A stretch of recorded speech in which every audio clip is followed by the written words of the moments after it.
Francis Perron. Je suis directeur général de la Régie pornevoise de protection incendie depuis 3 ans maintenant. Donc, la Régie, c'est un regroupement au niveau des services incendies, au niveau des villes qui a été effectué dernièrement.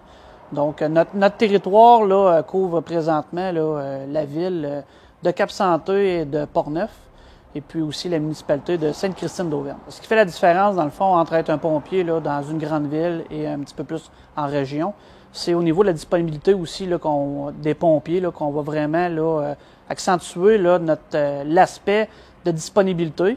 Donc, quand on est en région, les pompiers sont sur du temps partiel, comme on dit, donc sont sur appel.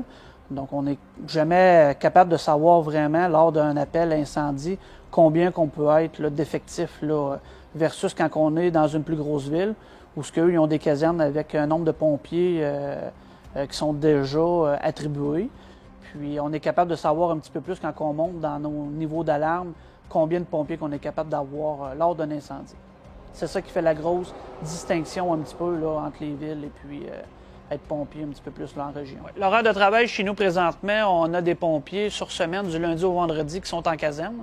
Donc, on a 2 pompiers temps plein qui font de 8h à 16h du lundi au vendredi. On a aussi un préventionniste temps plein à la Régie qui fait les mêmes heures. Puis à l'occasion, on a 3 jours semaine, on a un capitaine là, qui vient justement combler les manques là, sur semaine là, avec la même plage horaire que les pompiers. Là. Donc à la Régie présentement, avec le directeur, là, on est comme 5 pompiers à intervenir en cas d'incendie sur semaine entre 8h et 16h. Nous, sur le territoire de la Régie pornevoise, on a des périodes beaucoup plus achalandées, dont c'est la période qui est vraiment estivale. Là. On parle là, du mois de juin jusqu'au mois d'août. On a vraiment là, une augmentation des appels là, qui sont situés dans ces 3 mois-là au niveau du secteur de la Régie. On a environ, là, en moyenne, là, 150 appels sur le territoire de la Régie pornevoise là, par année. On a 2 types d'appels là, qui viennent vraiment là, augmenter là, nos statistiques. C'est vraiment tout ce qui est au niveau des accidents de voiture et des alarmes incendies. C'est vraiment là, ces 2 types d'appels-là là, qui viennent vraiment là, augmenter nos statistiques là, à chaque année. Là. Les équipements là, personnels qu'on a, là, en majorité, là, ça va être une tenue vestimentaire, là, bunker suit qu'on appelle. Là. Donc, c'est des pantalons manteaux avec aussi l'appareil respiratoire là, lors des interventions. Là, c'est l'équipement là, de base là, qu'un pompier là, va utiliser là, sur les interventions. L'uniforme intégral, là, on parle de bottes avec pantalon. Puis, on a aussi le manteau qui vient protéger le pompier en cas d'incendie surtout. Donc, le manteau est constitué là, vraiment d'une membrane protectrice à l'intérieur, puis une doublure. Donc, ce qui fait que dans les périodes estivales d'été, c'est extrêmement chaud de travailler avec un manteau comme ça. On a les différents casques aussi avec les niveaux de couleur qui identifient la responsabilité du pompier. Donc, un pompier, en général, va avoir tout un casque jaune pour identifier que c'est un pompier. On a aussi là, les casques rouges qui vont identifier un officier capitaine dans notre secteur. Puis ensuite de ça, les directeurs adjoints, bien là, on parle, ça va être de couleur blanche. À la Régie pornevoise, on a différents types de véhicules. Comme dans plusieurs autres services incendies, on a les véhicules de base là, qui est constitué d'une autopompe là, qui sert à éteindre les feux. On a aussi les camions citernes qui servent à transport d'eau, effectivement, là, quand on tombe dans des périmètres où il n'y a pas de borne incendie. On a tous, en majorité, là, des unités d'urgence, postes de commandement. Puis, ce qui fait la différence un petit peu sur le territoire de Portneuf, c'est que nous, à la Régie pornevoise, on a la spécialité au niveau des équipements nautiques. Donc, on a vraiment là, tout le territoire là, du fleuve Saint-Laurent à couvrir. On est récemment, là, on a été promu là, pour être sauveteur en eau vive. Donc, on est 16 pompiers qui sont formés, là, prêts là, à intervenir au niveau du sauvetage nautique là, pour l'ensemble du territoire de Portneuf. Tu l'as enlevé? Vous l'avez enlevé, gars? Oui, il est en arrière. Juste en arrière.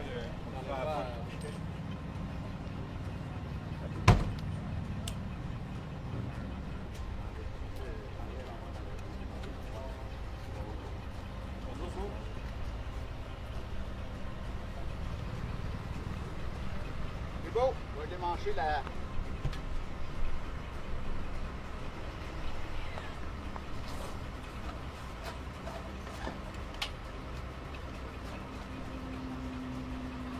Bon,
Dans le fond, on va vous présenter là, le poste de commandement, l'unité d'urgence, qui sert vraiment à emmener de multiples là, équipements différents, avec certains aspects de spécialité aussi. Donc, on va vous expliquer un petit peu en général là, ce qu'on a puis qu'est-ce qu'on se transporte au niveau des équipements avec ce véhicule-là. Donc, on a plusieurs compartiments. Dans le premier compartiment qu'on voit ici, on a vraiment des équipements de sauvetage, de trousses de déversement qui va servir justement sur les accidents de voiture en général. Parce que quand il y a un impact, il y a des versements de diesel, de gaz ou de produits quelconques, bien, il y a de l'absorbant. Il y a du matériel là-dedans là, pour vraiment là, ramasser le tout sans qu'il y ait trop de dégâts à l'environnement. Ensuite de ça, bien, on a des ventilateurs justement là, pour faire de la ventilation en cas d'incendie dans une maison. On va évacuer, être capable d'évacuer là, justement la fumée avec ces styles de ventilateurs-là. On a le compartiment ici là, de vraiment tous les bouteilles respiratoires là, qui vont venir remplacer sur l'appareil respiratoire des pompiers. Donc, aussitôt que le pompier vide sa bouteille d'oxygène, on va venir en récupérer une ici qui sont déjà pleines. Puis on va venir juste les mettre sur l'appareil du pompier là, pendant l'intervention. On a différents blocs ici, en cas d'effondrement, structure ou désincarcération. On va venir un petit peu faire de la stabilisation primaire. Puis on a aussi le compartiment en haut qui est toute la décontamination, que lorsqu'on termine un incendie, on va venir brosser et nettoyer, laver et rincer les bunkers du pompier avant de venir faire un autre lavage là, final là, en caserne pour éliminer tous les contaminants là, sur l'habit avant de rentrer dans les véhicules. Quand on part en intervention, là, donc il y a la loi là, de la sécurité routière là, qu'on doit s'appliquer. Donc, c'est pas parce qu'on a des véhicules d'urgence, qu'on a des sirènes et des gyrophares allumés qu'on peut se permettre de passer tout droit là, sur des feux rouges. Donc, on demande tout le temps une priorité. Donc, c'est la base là, dans tous les services incendies, c'est qu'on demande un accès, une priorité. Une fois que c'est dégagé puis c'est sécuritaire, bien là, les pompiers peuvent passer sur une lumière rouge ou sur un arrêt, une intersection. Sur le territoire de la régie, présentement, là, nous, on n'a pas accepté présentement ce type de gyrophare vert-là. C'est un consensus avec nos pompiers. La raison, c'est que nos pompiers étaient quand même à proximité. Ce gyrophare-là, dans le fond, va être beaucoup plus utilisé quand c'est des pompiers qui travaillent quand même sur une grande distance, loin de la caserne. Donc, pour les déplacements, bien, ça va faciliter. Il va demander, dans le fond, une priorité de passage. Donc, mais pour l'instant, ici à la régie, on n'a pas ce type de gyrophare-là. Donc, à l'intérieur du poste de commandement de notre véhicule, on a plusieurs bacs de rechange avec des équipements, dans le fond. Là, pour expliquer, on a des cagoules, on a des gants de combat, on a des mitaines aussi pour l'hiver. On a du matériel de rechange qui fait que, surtout en période hivernale, quand il fait vraiment froid, le pompier, quand il sort d'une résidence en feu, souvent, il travaille avec de l'eau, fait qu'il va venir glacer, il va venir tremper. Donc, on va venir se réchauffer ici à l'intérieur et on va faire un changement aussi là, de gants, de cagoules pour que le pompier, quand il retourne au feu, qu'il soit quand même assez confortable pour ne pas avoir des engelures là, au niveau des extrémités. Puis, si on continue, on a plusieurs autres là, équipements là, à l'intérieur. On a vraiment là, de la décontamination. On a des vestes de sauvetage là, en supplémentaire. On a des chargeurs à batterie pour nos équipements qui marchent en général là, de plus en plus avec des batteries. On a aussi des cases. Là. Ici, là, c'est vraiment le compartiment, là, ce qui est médical. Là. Trousse médicale, on a des défibrillateurs au cas où il y arrive quoi que ce soit à nos pompiers avec des bouteilles d'oxygène. On a le compartiment ici communication, donc des radios là, en supplément là, pour nos pompiers lors de l'intervention. Puis on finit avec la partie où ce qui est le poste de commandement. C'est ici que les hauts dirigeants, dans le fond, vont venir faire des analyses, diriger des plus grosses interventions, prendre des décisions. Fait qu'on a plusieurs cartes, on a plusieurs là, plans d'intervention qu'on va utiliser, dans le fond, là, lors des sinistres, là, des interventions qui sont vraiment d'envergure. Le minimum là, de formation pour être pompier en région, c'est un pompier 1 qui voit l'ensemble de base au niveau des modules. Donc, on voit différents modules, différents aspects d'intervention au niveau de l'incendie. Donc, ça prend le pompier 1, dans le fond, minimalement, là, pour être pompier là, en région. Si on a des pompiers qui sont mieux spécialisés, dans le fond, au niveau du DEP et du DEC, bien, les pompiers sont beaucoup plus efficaces au niveau du terrain. Là. puis pour faire face aussi là, justement à certains dangers là, en intervention incendie. Présentement, on se trouve sur le site du centre de formation de la Régie portnevoise. Donc, comme vous pouvez voir derrière moi, nous avons des conteneurs qui simulent une résidence, on pourrait dire, avec des étages. À l'intérieur, nous avons des compartiments séparés. Donc, on a un salon, une cuisine. Donc, dans la formation initiale de pompier 1, nos pompiers du comté de Portneuf, quand ils viennent ici se faire former, donc on fait des recherches de victimes à l'aide de fumée à l'intérieur. Donc, c'est à l'intérieur que tout se passe au niveau des pompiers quand on parle de recherche de victimes. Ensuite, il peut y avoir plusieurs autres modules, entre autres déploiement d'échelle. Il peut y avoir aussi de la ventilation qui peut être fait grâce aux panneaux qui sont installés au niveau des conteneurs qui représentent des fenêtres. Donc, les pompiers vont rentrer à l'intérieur, vont pouvoir ouvrir des panneaux pour simuler qu'ils rouvrent une fenêtre pour sortir de la fumée à l'intérieur pour avoir une meilleure visibilité lors des recherches de victimes. En général, tous les pompiers de la MRC de Portneuf, les nouveaux pompiers dans le cadre d'une formation pour avoir un certificat de pompier 1, passent par le centre de formation. Donc, pour une nouvelle personne dans la région qui voudrait devenir pompier, donc, comme on expliquait un petit peu auparavant, là, la formation est échelonnée environ sur un an et demi, mais n'est pas condensée.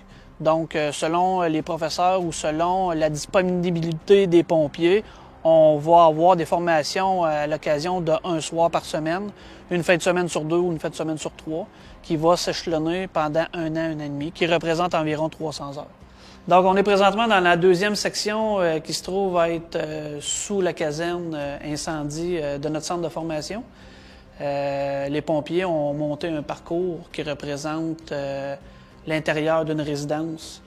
Donc, lors des simulations, les pompiers viennent ici et puis on éteint les lumières évidemment, puis on met la pièce avec de la fumée artificielle.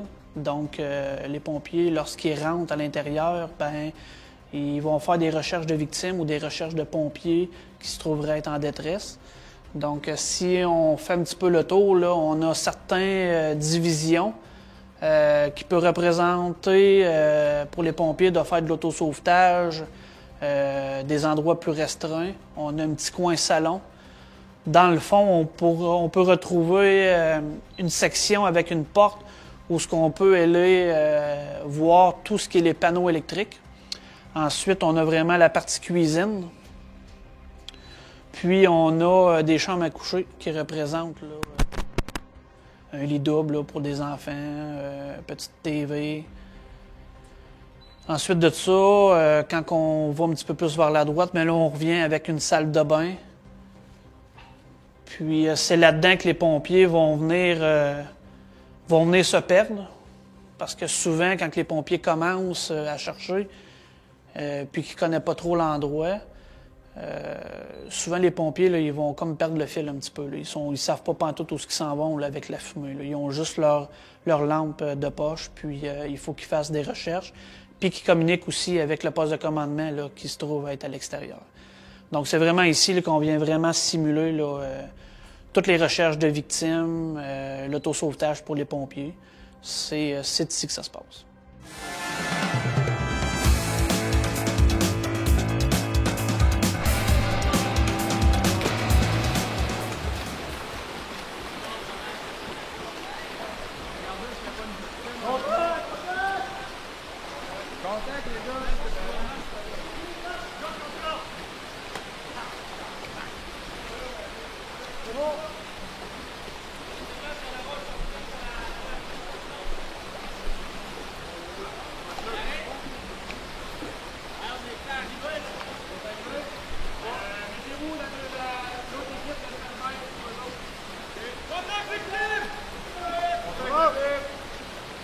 Oui, bien dans le fond, le 16 août, on a fait une pratique conjointe avec Sainte-Catherine de la Jacques-Cartier. Dans le fond, on a fait une pratique en eau vive qu'on appelle.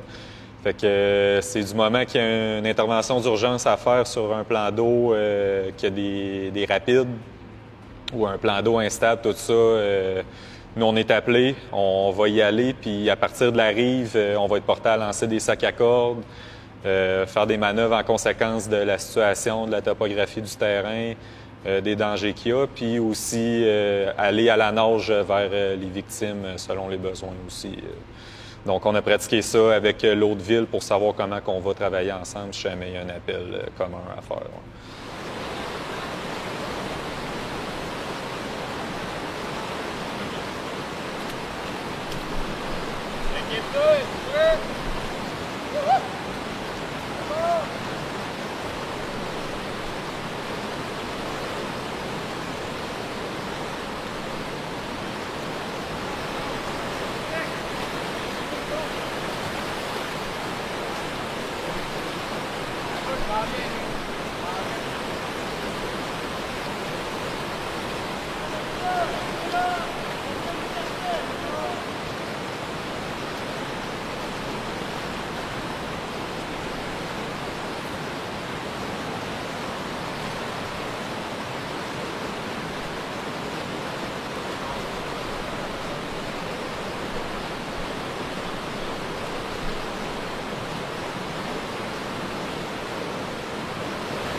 Je vais commencer par vous présenter le dry suit. Dans le fond, c'est un habit étanche qui nous permet d'aller dans l'eau sans que l'eau touche à notre corps. Fait que ça nous permet de garder notre chaleur puis de ne pas être contaminé par l'eau. Ensuite, on a les bottes. C'est des bottes nautiques. Dans le fond, on a quand même une bonne grippe pour marcher dans le bois, pour marcher sur la rive avec ça. Puis on peut également nager avec ceux-là. Donc, on a aussi nos sacs à cordes. C'est des sacs à cordes de 70 pieds, qu'autrement dit, on se les attache autour de la taille. Puis c'est ça ensuite qu'on va prendre avec une petite cordelette qu'on va tirer. Les attaches qu'on va tirer, on va enlever et puis on va se pogner un lousse avec un brin mort de la corde. Puis ensuite de ça, au sac complet, avec le reste de la corde, on va le lancer où ce qu'on a à le lancer pour attraper une victime ou aider un collègue. On a aussi des casques Petzl qu'on porte en tout temps pour notre sécurité, avec des lampes frontales OLED pour le soir à marcher ou dans des conditions que la visibilité est presque nulle. Puis on a aussi nos vestes de flottaison. Donc c'est des vestes de flottaison à attaches multiples spécialement pour le sauvetage. On est équipé de sifflets, couteaux, strobe. Ensuite, on a aussi des mousquetons qui nous permettent de s'attacher après une corde pour aller vous chercher dans l'eau. Des poulies, si on veut faire un système de palan ou pour faire une force de traction dans le fond sur une corde. Puis on a également des sacs à cordes qu'on peut traîner sur notre dos, qui sont un peu plus longs, qui sont 150 pieds ceux-là, pour faire des plus longues nages. Ensuite de ça aussi, dans notre véhicule, dans le fond, nous, on se promène en pick-up, si on veut, pour les appels nautiques. À l'intérieur, on a tout le reste de l'équipement nécessaire, donc que ce soit trousses de premiers soins, des couvertures pour en cas d'hypothermie.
Donc, 31 octobre, journée de l'Halloween pour les enfants.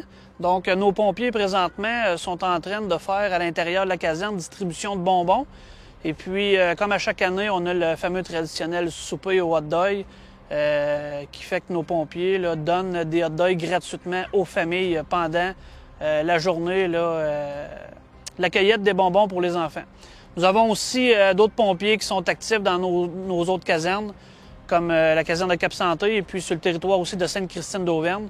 Nos pompiers sont présentement actifs avec des camions, se promènent dans les rues afin de distribuer des bonbons aux jeunes enfants. On a vidé le camion.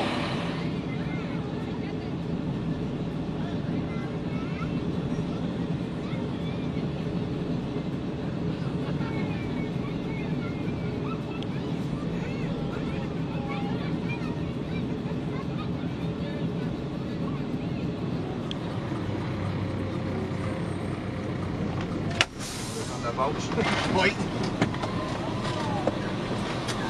Aujourd'hui, dans le fond, on se promène dans les rues de Portneuf. On assure la sécurité de tous les enfants et des parents qui sont sur la route pour la distribution des bonbons.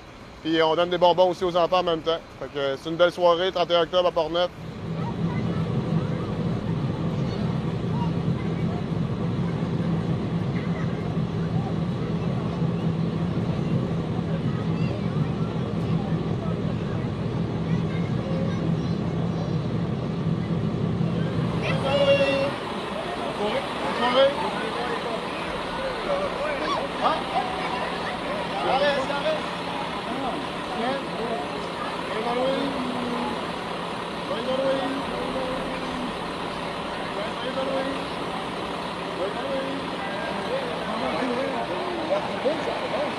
Halloween!